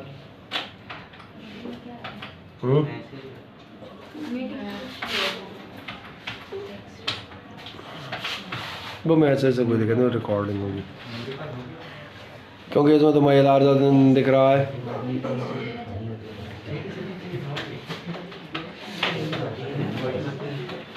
ब्लर होना मतलब कहीं ना कहीं वो क्या नाम बताता है, नेटवर्क की दिक्कत है ना। कोई दिक्कत नहीं, इसका वीडियो बन रहा है वो हम डाल देंगे, कोई वैसे ही तो पढ़ा हुआ टॉपिक है यार। दूसरा ध्यान जाएंगे, फिजिकल स्टेट में आपसे कहा था इनमें कौन सा फोर्स होता है, इनमें आयनिक फोर्स नहीं होते, वॉन्डर वॉल फोर्स होते हैं। मैं याद दिला देता हूँ आपसे, कहा था जो आपके आयनिक कंपाउंड होते हैं वो जुड़े होते हैं इलेक्ट्रोस्टैटिक फोर्स ऑफ अट्रैक्शन से, मजबूत बॉन्ड होता है। कोवेलेंट बॉन्ड कैसा होता है, वीक फोर्स होता है, वॉन्डर वॉल फोर्स कहलाते हैं। इसीलिए आपको एक चीज़ याद आएगी, आपसे कहा था आयनिक हमेशा सॉलिड होते हैं, एकदम कसे हुए। आयनिक वाले जो है लिक्विड या गैसेज होते हैं ज़्यादातर। और आपको याद आएगा, आपसे कहा था melting and boiling point of ionic compound high होंगे, क्योंकि इनके मॉलिक्यूल एकदम टाइट हैं। इनको दूर करने के लिए, मेल्टिंग या बॉयल करने के लिए ज़्यादा हीट लगेगी, और आयनिक के उनको दूर करने के लिए आपको कम हीट लगेगी। तो ये टॉपिक हमने कहा पहले ही एक्सप्लेन है, दोबारा एक बार रिवाइज इसलिए कर दिया है ताकि आप ध्यान आ जाए। फिर क्या कहेगा, weak van der Waals forces are present between the molecules of covalent compounds. इसलिए कोवेलेंट कंपाउंड ज़्यादातर किसमें होते हैं, गैसियस या लिक्विड स्टेट में। और आयनिक भी याद रखिएगा, क्योंकि पिछले चैप्टर में आयनिक भी थे ना। आयोनिक कैसे होते हैं, सॉलिड स्टेट में। कई बार दोनों के डिफरेंस आ जाएंगे लिखने के लिए। दूसरे नंबर पे आप जाएंगे, यही एग्जाम्पल दे, सॉलिड कौन से होते हैं, यूरिया, ग्लूकोज और नेप्थलीन सरीखे। याद आ गया, नेप्थलीन पूछ रहे थे कि 2 टर्म पहले क्या होता है नेप्थलीन।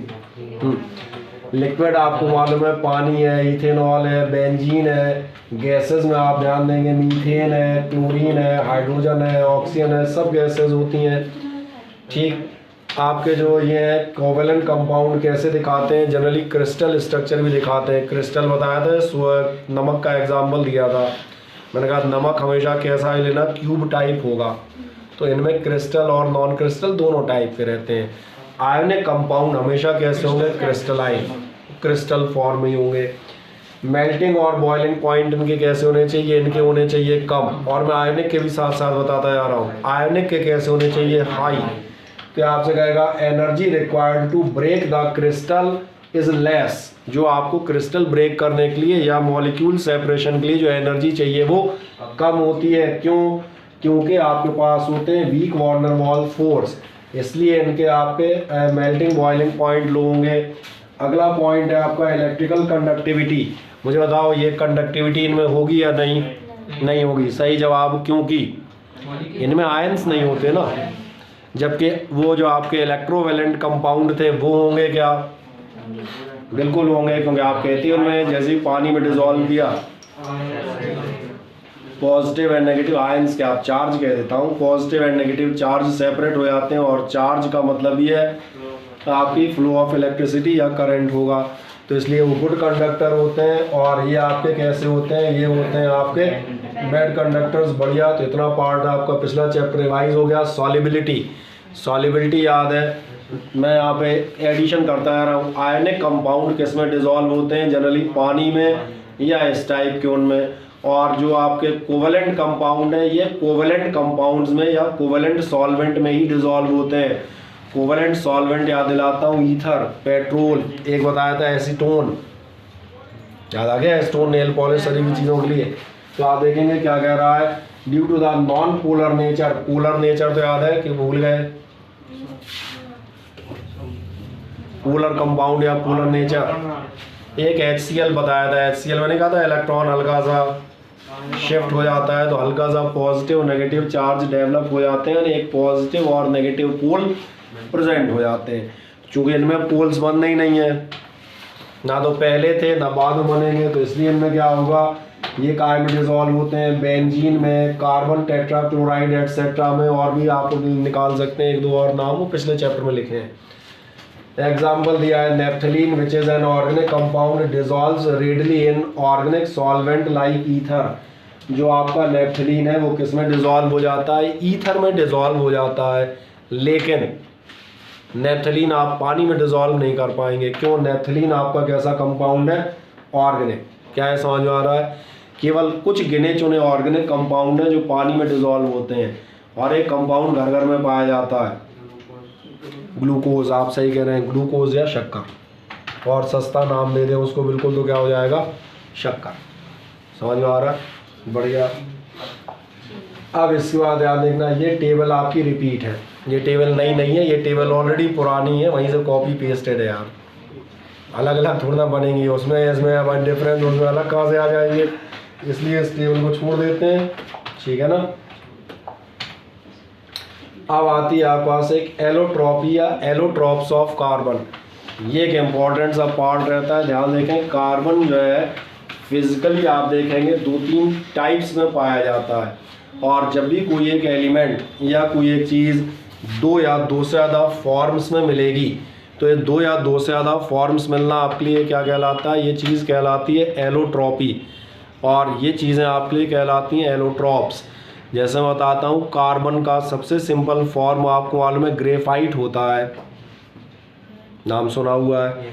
और इसी कार्बन का एक फॉर्म डायमंड होता है। एक मज़ेदार बात है, डायमंड और ग्रेफाइट दोनों प्योर कार्बन होते हैं, लेकिन ये भी मालूम है प्रॉपर्टीज़ में बिल्कुल जस्ट अपोजिट अंतर होता है, तो इसलिए दोनों क्या कहलाते हैं, एलोट्रॉप। 2 अलग अलग फॉर्मेट में पाया जा रहा है। तो पहले तो आपको बता दूँ, एलोट्रॉपी की डेफिनेशन कोई पूछता है तो क्या कहेगा, the phenomena of existence of allotropic form of an element अगर आपके एलोट्रॉपिक फॉर्म मिल रहे हैं किसी भी सब्सटेंस के, तो ये क्या आपके लिए क्या कहलाती है? एलोट्रॉपी। तो आदमी मुझे एलोट्रॉपिक होते क्या आदमी बता देंगे। Allotropes are the different forms of the same element. ये सेम एलिमेंट, एक ही एलिमेंट के डिफरेंट डिफरेंट अलग अलग फॉर्म्स हैं, हैविंग डिफरेंट फिजिकल प्रॉपर्टीज, जिनकी फिजिकल प्रॉपर्टीज अलग होंगी but almost similar chemical properties. Chemical similar होंगी ज़्यादातर। केमिकल क्यों सिमिलर होंगी? क्योंकि एक ही एलिमेंट है ना। जैसे ध्यान है आइसोटोप पढ़ते थे हम। आइसोटोप क्या होते थे? जिनका जैसे 1H1 1H2 1H3 chemical property तीनों की सेम होगी, क्यों? है तो हाइड्रोजन ही ना। मास में अंतर है तो फिजिकल प्रॉपर्टीज में अंतर है कि वजन कम ज़्यादा है, कोई हल्का है कोई भारी है, बट केमिस्ट्री तो तीनों की सेम होगी, एक ही एलिमेंट है।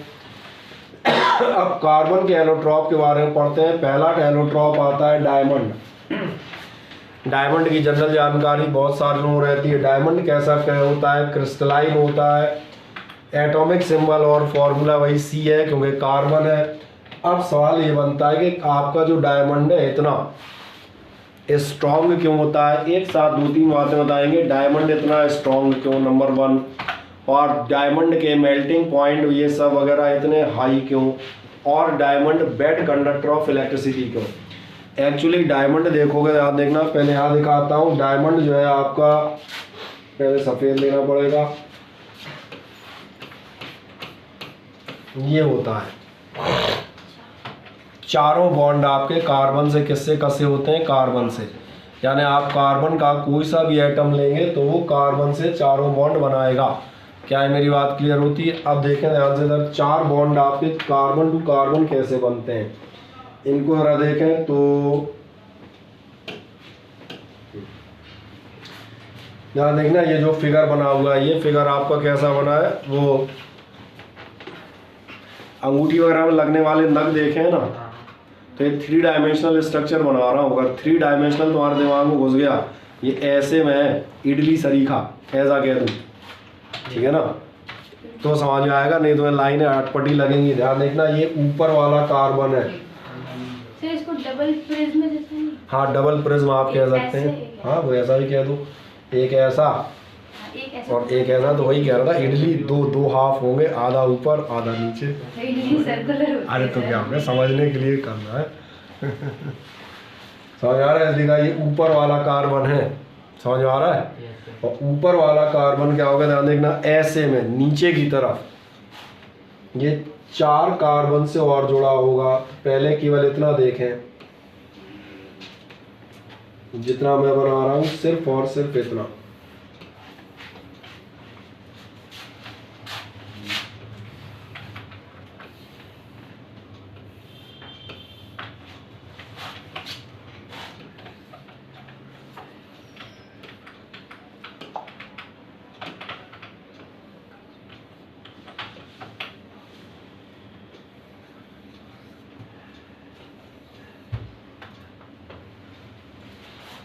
थोड़ा देखो जरा, क्या ऐसा नीचे जाती हुई 4 टांगे दिखाई दे रही, केकड़े जैसी? हाँ या ना बताओ। क्योंकि 3 डायमेंशनल बेटा इमेजिनेशन बेस्ड है। 3 डायमेंशनल फिगर बनाने का दुनिया में कोई तरीका नहीं है।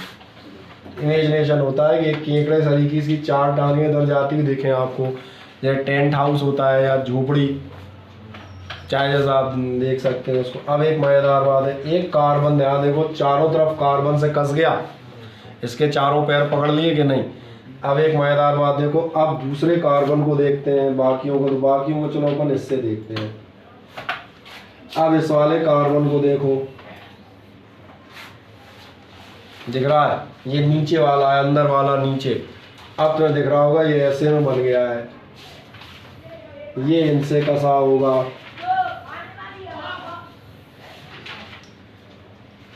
अब ये ऊपर हो गया, वो नीचे चले गए। और एक इंटरेस्टिंग बात, ये आपस में भी कसे होते हैं।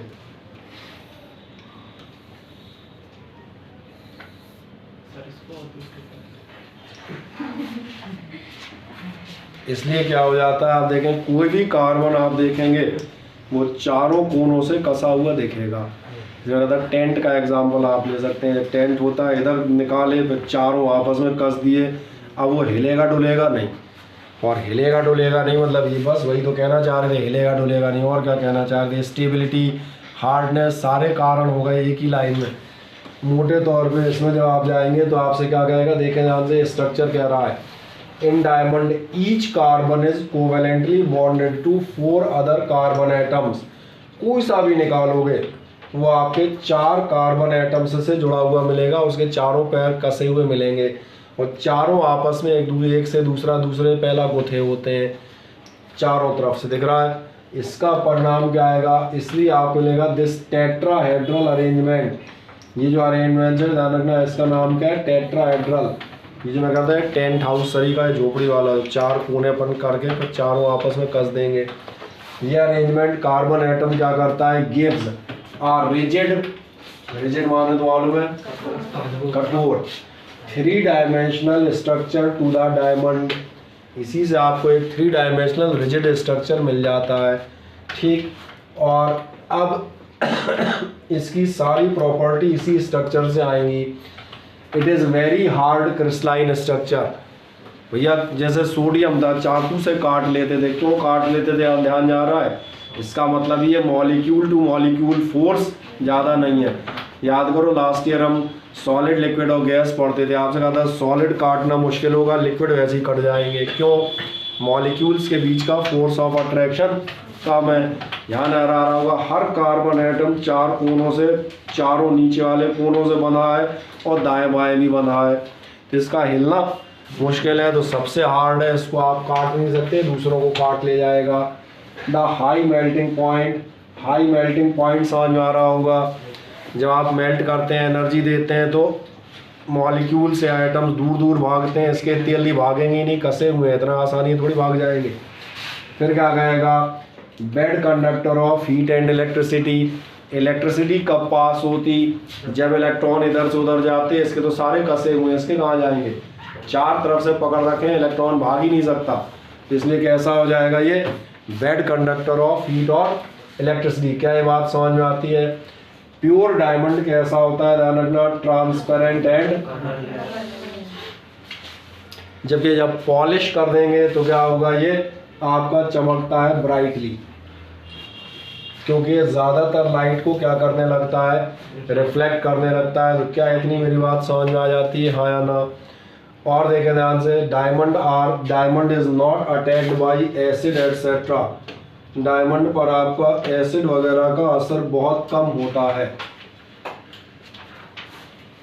और एसिड वगैरह अटैक इसलिए नहीं होता क्योंकि उनसे केमिकल रिएक्शन नहीं करता ना, क्योंकि केमिकल रिएक्शन तो तब होगी ना जब इलेक्ट्रॉन आएंगे या जाएंगे, जिसके चारों पकड़े हुए मजबूती से कहेगा मैं नहीं दे रहा, ना दूंगा ना लूँगा इसलिए क्योंकि मेरे 8 बुक कंप्लीट है, और दूंगा इसलिए नहीं क्योंकि मजबूती से पकड़े एक दूसरे को, समझ रहा था, ना लेने की ज़रूरत है और देने में जाएगा नहीं, इसलिए not attacked by acids, alkalis and solvents like water, ether, benzene, इनमें से कोई भी आपका इस पर रिएक्ट नहीं कर पाता है, जब कुछ नहीं बिगड़ता।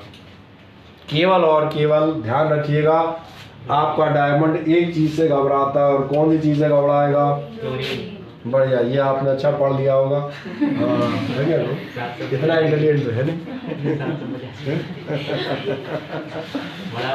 अच्छा ठीक है। केवल हम कहते हैं किससे रिएक्ट कर जाता है, 750 डिग्री, और ध्यान जा रहा होगा बहुत हैवी टेम्परेचर पे, जब डायमंड के इलेक्ट्रॉन लूज हो जाएंगे तभी, समझ आ रहा है, जब इतनी ज़्यादा हीट दोगे तो एटम से इलेक्ट्रॉन बाहर भागने लगेंगे, पकड़ ढीली हो जाएगी तब। फ्लोरीन, और ध्यान है फ्लोरीन सबसे पावरफुल नॉन मेटल थी, क्योंकि पीरियडिक टेबल याद दिला देता हूँ, नॉन मेटल इधर थी और ऊपर की तरफ सबसे पावरफुल नॉन मेटल थी, तो केवल और केवल सबसे पावरफुल नॉन मेटल ही बेचारे पर अटैक करने की हिम्मत कर पाएगी, तो ये CF4 बना लेगा। चले तो सिंपल सी रिएक्शन है। डेंसिटी ऑफ कार्बन कितनी होती है, 3.51 ग्राम पर सेंटीमीटर क्यूब। 3.51 ग्राम पर सेंटीमीटर क्यूब का मतलब समझ में आता है, मैं ऐसे बता देता हूँ, 2 तरह से बता देता हूँ। चलो डेंसिटी लास्ट ईयर पढ़ते थे तो भूल गए होगे, इसका मतलब है अगर आप डायमंड का 1 सेंटीमीटर लंबा, 1 सेंटीमीटर चौड़ा और 1 सेंटीमीटर ऊंचा टुकड़ा लें जो इसमें बोर्ड पे बना रहा हूँ बड़ा है, क्योंकि 1 सेंटीमीटर इसलिए नहीं बनाऊंगा ना, दिखेगा ही नहीं आदों को। लेकिन मैंने क्या कहा 1 सेंटीमीटर होगा, 1 सेंटीमीटर मतलब समझ में आ रहा है इतना, 1 सेंटीमीटर सबने देखा है ना स्केल पे। 1/1 का बनाओ, तो 1/1 का बनाओगे तो इसका वॉल्यूम कितना हो जाएगा, इतने डायमंड का वजन कितना होगा, 3.5 ग्राम। और ये मत सोचना हल्का है, क्योंकि मैं इतना ही पानी का वजन बता देता हूँ। पानी का वजन हो जाएगा, तुम भूल गए, पानी की डेंसिटी स्टैंडर्ड थी, पानी की डेंसिटी होती थी स्टैंडर्ड, यानी 1 ग्राम पर सेंटीमीटर क्यूब, याद आ गई। इसकी कितनी होती है 3.5 है ना, पानी से 3 गुना भारी है। पानी से 3 गुना भारी का मतलब ये है कि तुमने तुम्हारे घर में एक 10-20 लीटर की बाल्टी है, बाल्टी है घर में कि नहीं है? सोच रही है हमारे को बाल्टी का, हम तो लोटा वाले हैं। हाँ हाँ है, अब याद है, अब याद है, 3 हो गई अब। चलो और थोड़ा याद दिलाओ, शायद 4-5 हो गए। अरे 3 नहीं, तो कैंटीन वाली है, वो जो ब्लू कलर की आती है। वो जो ब्लू कलर की आती है वही बाल्टी लगभग 20 लीटर के आसपास होती है, depending on the bucket. Paint वाली बाल्टियाँ देखूंगी, डिस्टेम्बर वाली बाल्टियाँ देखूंगी, 20 लीटर की आती है, लगभग उतना ही पानी अपनी बाल्टियों में आता है। थोड़ा बहुत छोटी बड़ी करोगे, कोई 15 की होती है, कोई 25 की हो जाएगी। 25 से ऊपर बड़ी बाल्टी नहीं बनाई जाती, नहीं तो उठाते उठाते उठ जाओगे। हाँ, तो ये बाल्टी बनानी है, बाल्टा थोड़ी बनाना है। तो एक स्टैंडर्ड बकेट जो है मैंने कहा कितनी होती है 20 लीटर, उसमें भरे हुए पानी का वजन होता है 20 किलोग्राम, क्योंकि पानी की आपको डेंसिटी मालूम है 1 ग्राम पर सेंटीमीटर क्यूब होती है। और अगर उसको एग्जैक्ट डायमंड से भर दूँ तो उसका वजन हो जाएगा 60 से ज़्यादा, 70। ये 20 किलोग्राम था, 20 को 3.5 से मल्टीप्लाई कर दो तो 70 किलोग्राम के डायमंड होंगे। ये मैंने इसलिए बता दिया कि आपको अंदाज लग जाए कि ठीक है। और सबसे मज़ेदार, सबसे इंटरेस्टिंग डेंसिटी किसकी होती है वो भी याद दिला देता हूँ। ये भी लास्ट ईयर बताते थे पर अब तो याद नहीं होगा।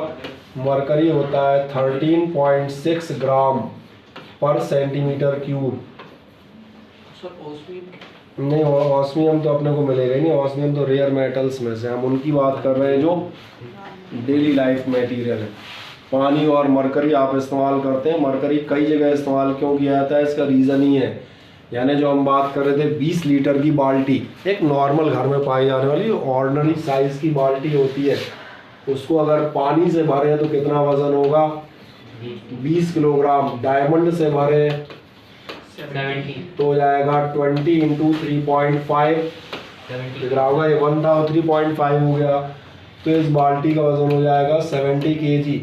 और अगर आप बाल्टी भर मरकरी ले आए, मरकरी का सिंबल तो याद है, तो बाल्टी भर मरकरी का वज़न हो जाएगा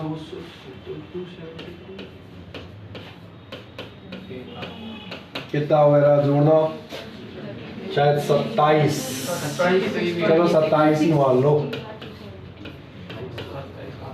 पॉइंट पे ज़्यादा नहीं गए, राउंड अप में 13.5 कर लिया ना, 13.5 उसका डबल होगा 27 और 0 कितने वजन हो जाएगा 3.25 क्विंटल। क्विंटल कितना होता है नहीं मालूम, 100 किलोग्राम। क्विंटल और टन याद रखिएगा, क्विंटल मीन्स 100 kg और टन मीन्स 1000, 1000 kg। नहीं, गजब कुछ नहीं होता, गजब होता ही नहीं है, गज पहले कभी चला करता था। अब जो यूनिट्स हैं वो कौन सी यूनिट रहेंगी इधर, अब आपकी यूनिट्स होती हैं SI यूनिट्स, ये ध्यान दिया है, ये अपन जो है 8th या 7th में डिस्कस करते थे। अब जो आप यूनिट लेंगे मीटर, सेंटीमीटर, ग्राम, किलोग्राम, इन यूनिट्स का इस्तेमाल करेंगे। नहीं तो थोड़ी बार आप पूछोगे शेर कितना होता है, and then how much is the cost, क्यों ये नहीं बताते गांव कितनी दूर है, बोले 4 कोस पे, नो, क्योंकि इन सब की नहीं कोई डेफिनेशन मौजूद नहीं है कहीं भी किसी भी बुक में। सर माइल का कितना होता है? माइल होता है 1.6 के समथिंग किलोमीटर होता है, माइल है, माइल ब्रिटिश यूनिट है, ये यूनिट है, डिफाइंड यूनिट है, दैट हैज़ द कोर्स के साथ तो वारदातें हो जाती हैं। कभी बेटा सड़क पर उतरना, ऐसे गांव जाने के लिए जहाँ पैदल जाना पड़ता हो, पहले सड़क पर उतरना, फिर धीरे धीरे वो कच्ची पगडंडियाँ होती हैं, चलते जाते हैं, खूब चल लेना दम भर के। जब थक जाओ तो कोई खेत में काम करते हुए बाबा दिख जाएंगे, उनसे पूछा बाबा जी गाँव कितनी दूर है, कौन ले ला 2 कोस चले जाओ, यहीं बगल में ही है। और फिर चल लेना पूरी दम भर, जितना चला है उतना ही चल लेना। फिर एक अम्मा मिलेंगे, उनसे पूछा अम्मा जी गाँव कहाँ है, कौन ले ला जाइए 2 कोस चले जाओ। तो ये नहीं समझ में आएगा 2 कोस की रबड़ कितनी खिंचती जा रही है। समझ आ गया भाई, होता है। रीजन समझ में आ रहा है क्यों? Because course has not a specified length. Kilometre में बिल्कुल साफ बताएगा आदमी 2 किलोमीटर है, बोले अब 1.5 किलोमीटर है, बोले अब 0.8 किलोमीटर है। किलोमीटर में आप एग्जैक्ट डिफाइन कर सकते हैं। 0.75 पे आ चुके हो, इसमें नहीं कर पाओगे। इसलिए मैंने कहा ठीक, तो ये तो समझ में आ जाते हैं जनरल आइडिया। बस एक आध चीज़ और बताएंगे। यूजेस ऑफ डायमंड शायद सबको मालूम होंगे, नहीं मालूम? पहली बात आप बताते हैं, saw fitted with diamond is use for sawing marbles.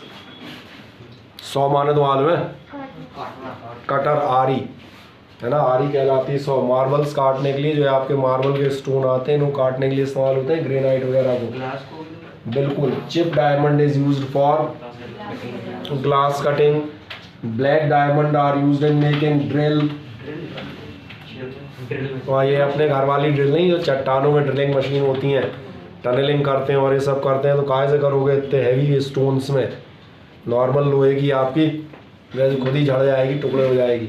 Diamond tip use करते हैं। Diamond is use for making dice for drawing very thin wires. बहुत पतले वायर खींचने हो तो जो डाइस बनाते हो, जिसकी हेल्प से तार खींचे जाते हैं, वो डायमंड की होगी। Diamonds are also used for making high precision. टुक लिखा है, इसको अपन कर देंगे tool for use in surgery. जैसे आप बताया था शुरू, अब तो खैर लेज़र सर्जरी आ गई है, आईज वगैरह की सर्जरी के लिए जो ब्लेड्स होते थे वो डायमंड ब्लेड्स होते थे, ठीक है ना। और याद दिलाता हूँ, चलो इसमें दिया होगा, वैसे नहीं दिया। ये है for the removal of cataract. Cataract तो याद है, जो मोतियाबिंद कहते हैं हिंदी में, सही है ना। डायमंड्स, हाँ। और कई बार गांव में कहते हैं साहब ने आँख बनवाई। आँख बनवाई मतलब एक्चुअली जो कैटरेक्ट होता है उसको ऑपरेट किया जाता है, तो कैटरेक्ट भी है। Diamonds are use for making precision thermometers. और ध्यान रखना, हाँ अब मिल गया, protective windows for spacecraft. ये पूछा जाता है, स्पेस क्राफ्ट की विंडो कहाँ से बनाओगे? तो स्पेस क्राफ्ट की विंडो बनाई जाती है डायमंड से। अरे स्पेस क्राफ्ट भूल गए? जो स्पेस शटल वगैरह जाती हैं। मैं एक बहुत सामान्य एग्जाम्पल याद, नाम याद दिलाता हूँ, आधों की याददाश्त जाग जाएगी। कल्पना चावला का नाम सुना है? बस तो याद आ जाएगा। अब समझ आ गया स्पेस क्राफ्ट किसी बात कर रहा हूँ। ये विंडोज़ मंगलयान, ये डायमंड की क्यों बनाते हैं? क्लियर है? क्योंकि मेल्ट नहीं होगा, ना किसी चीज़ से रिएक्ट करेगा, और स्ट्रॉन्ग रहेगा, प्रेशर पड़ेगा, ये सब होगा तो उसको झेल जाएगा। ठीक, चले। अब मैंने कहा डायमंड के बाद अब ग्रेफाइट पढ़ेंगे अगले टर्न में। लगभग तुम्हारा तमाम सारा चैप्टर हमने कर दिया। एक आध 2 टर्न में मुझे लग रहा है ये भी खत्म हो जाएगा। सर हमारे एक्स्ट्रा क्लासेस भी चलेंगे? एक्स्ट्रा क्लासेस की भी जरूरत तुम्हें कहाँ पड़ेगी? मई में तो तुम्हारा पेपर है। तो मुझे तो ये लग रहा है क्लास की जरूरत पड़ेगी। एक्स्ट्रा कहाँ लगाएंगे, देखेंगे। एक्स्ट्रा क्लास के लिए हम बता दें, क्लास एक्स्ट्रा की तुम्हें ज़रूरत वैसे पड़ती